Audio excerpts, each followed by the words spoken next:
తాకట్లో ఉన్న మీ బంగారాన్ని విడిపించి ఆ రోజు ఆన్లైన్ రేటుకి కొంటాం. Sharma gold company. నమస్తే. చిత్తూరు జిల్లా కుప్పం మండలం నారాయణపురం గ్రామంలో ఒక మహిళను చెట్టుకు కట్టేసి చాలా దారుణంగా వ్యవహరించిన ఘటన జరిగింది. శిరీష అనే మహిళ చెట్టుకి ఏ విధంగా కట్టేశారో ఇక్కడ మీరు ఫోటో కూడా చూడొచ్చు. వారి కుమారుడు ఉన్నాడు పక్కనే. మునికన్నప్ప అనే వ్యక్తి 80,000 రూపాయలు అప్పిచ్చాడు వీళ్ళకి. అప్పు తీర్చలేదని చెప్పి జుట్టు పట్టుకుని ఈ మహిళను ఈడ్చుకుంటూ వచ్చి ఒక చెట్టుకు కట్టేసి చాలా దారుణంగా అమానుషంగా ప్రవర్తించిన పరిస్థితి. రాష్ట్రం మొత్తం కూడా ఈ వ్యవహారం సంచలనమైంది. వైఎస్ఆర్ కాంగ్రెస్ పార్టీ వాళ్ళు స్పెషల్గా దీని మీద స్టోరీలు వేశారు. ముఖ్యమంత్రి చంద్రబాబు గారి నియోజకవర్గం కుప్పంలో మహిళల పరిస్థితి ఇది అంటూ వార్తలు వార్చేశారు. నిజంగా ఇలాంటి ఘటనలు రాష్ట్రం మొత్తం మీద ఏదో ఒక సందర్భంలో మనం చూస్తూ ఉంటాం. క్రైమ్ ఎక్కడో చోట జరుగుతూనే ఉంటుంది. అమానుష ఘటనలు, వింత బిహేవియరు, దారుణంగా మహిళల మీద దాడులు చేయడం రాష్ట్రం మొత్తం మీద జరుగుతూనే ఉంటాయండి. ఇక్కడ కుప్పంలో జరిగింది. ఒక దుర్మార్గుడు మునికన్నప్ప అనే వ్యక్తి 80,000 రూపాయలు ఇచ్చాడండి ఈ ఫ్యామిలీకి. ఇతను హస్బెండ్కి, శిరీష హస్బెండ్కి ఇచ్చాడు. వాడు ఆ 80,000 రూపాయలు తీసుకుని వెళ్ళిపోయాడో తెలియదు. మా హస్బెండే కనిపించట్లేదు, అతను రాగానే మీ డబ్బు ఏర్పాటు చేస్తాం, మీ డబ్బులు మీకు ఇచ్చేస్తాం అని చెప్పినా కానీ అతను వినిపించుకోలే. కొన్ని రోజులు పుట్టింటికి వెళ్ళింది ఆమె. మళ్ళీ నారాయణపురం గ్రామానికి వచ్చిన తర్వాత జుట్టు పట్టుకొని నా డబ్బులు ఎగ్గొట్టడం కోసం మీరు ఊరు వదిలిపెట్టి వెళ్ళిపోయారా అని చెప్పి రోడ్డు మీద అందరూ చూస్తుండగా మహిళను కూడా చూడకుండా చాలా దుర్మార్గంగా అమానుషంగా ప్రవర్తించాడు ఆ దుష్టుడు మునికన్నప్ప అనే వ్యక్తి. రాష్ట్రం మొత్తం మీద ఇట్లాంటి వాళ్ళు అక్కడక్కడ తయారవుతారండి. అదే వాడు చేసిన దానికి ముఖ్యమంత్రి చంద్రబాబు గారి నియోజకవర్గంలో ఇంత దారుణం జరుగుతుంది. ఇది ఇట్లా మాట్లాడే పరిస్థితి ఉందా? కాబట్టి ఇలాంటి దుర్మార్గులు మునికన్నప్ప అనే వ్యక్తిని చాలా కఠినంగా శిక్షించాల్సిన అవసరం ఉంది. పాపం చిన్న బాబు స్కూల్ బ్యాగ్తో ఉన్నాడు, కూర్చొని దిగాలుగా ఉన్నాడు. వాళ్ళ అమ్మను కట్టేస్తుంటే కన్నీళ్లు పెట్టుకుంటా ఉన్నాడు. ఇక ఏమీ చేయలేకపోతుందేమి, ఎందుకంటే అంత దారుణంగా అక్కడ ప్రవర్తిస్తుంటే ఎవరు అడ్డుకోవడానికి కూడా ముందుకు పోట్ల. ఇది మొత్తం వైరల్ అయిందండి. ఆల్రెడీ ఒక వీడియో తీశారు. నిన్న మొత్తం కూడా వైరల్ అయ్యేసరికి హోంమంత్రి అనిత గారు స్పందించారు. తర్వాత అక్కడ స్థానికంగా ఉన్న టీడీపీ లీడర్స్ స్పందించారు. ముఖ్యమంత్రి చంద్రబాబు నాయుడు గారు కూడా ఆమెకు ఫోన్ చేసి మాట్లాడారు, వీడియో కాల్ చేశారు, మాట్లాడారు. ఏంటమ్మా ఏం జరిగింది, అసలు ఏంటి విషయం అని చెప్పి తెలుసుకున్నారు. మునికన్నప్ప గురించి చాలా క్లియర్గా అక్కడ ఉన్నటువంటి అధికారులు కూడా ఆదేశాలు ఇచ్చారు. మహిళల మీద ఎంత దుర్మార్గంగా ప్రవర్తించినటువంటి వ్యక్తికి కఠినంగా శిక్ష విధించాల్సిందే. చాలా కఠినమైన శిక్షణలు అతని మీద పెట్టండి.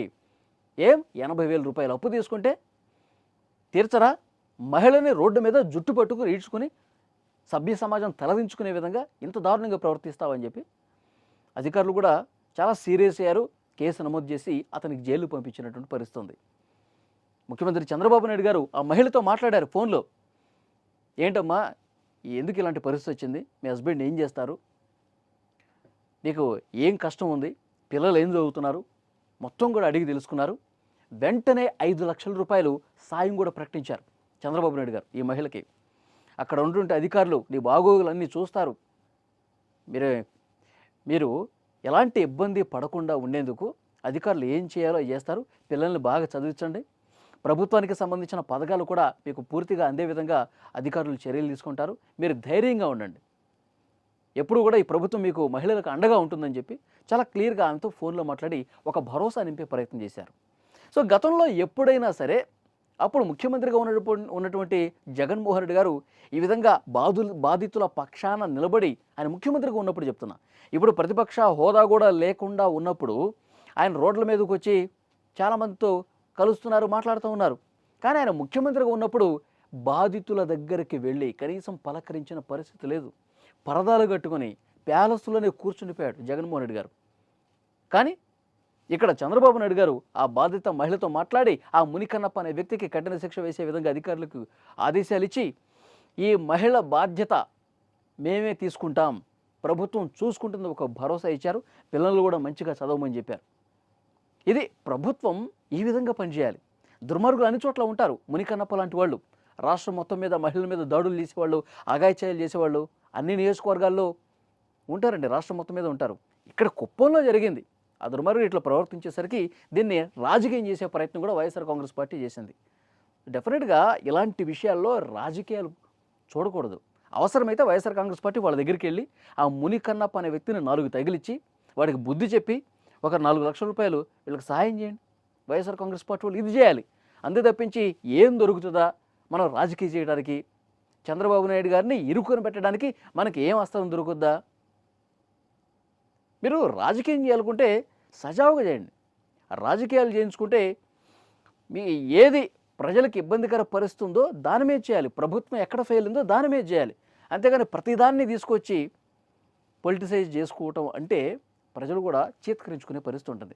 సో ఈ విషయంలో ఈ పర్టికులర్గా శిరీష ఈ మహిళ విషయంలో ప్రభుత్వం వేగంగా స్పందించింది. నిన్నటి నుంచి అక్కడ స్థానిక అధికారులు కూడా వేగంగా స్పందించారు. ఇలాంటి ఘటనలు మళ్ళీ జరగకుండా ఉండేందుకు చర్యలు తీసుకుంటా ఉన్నారు.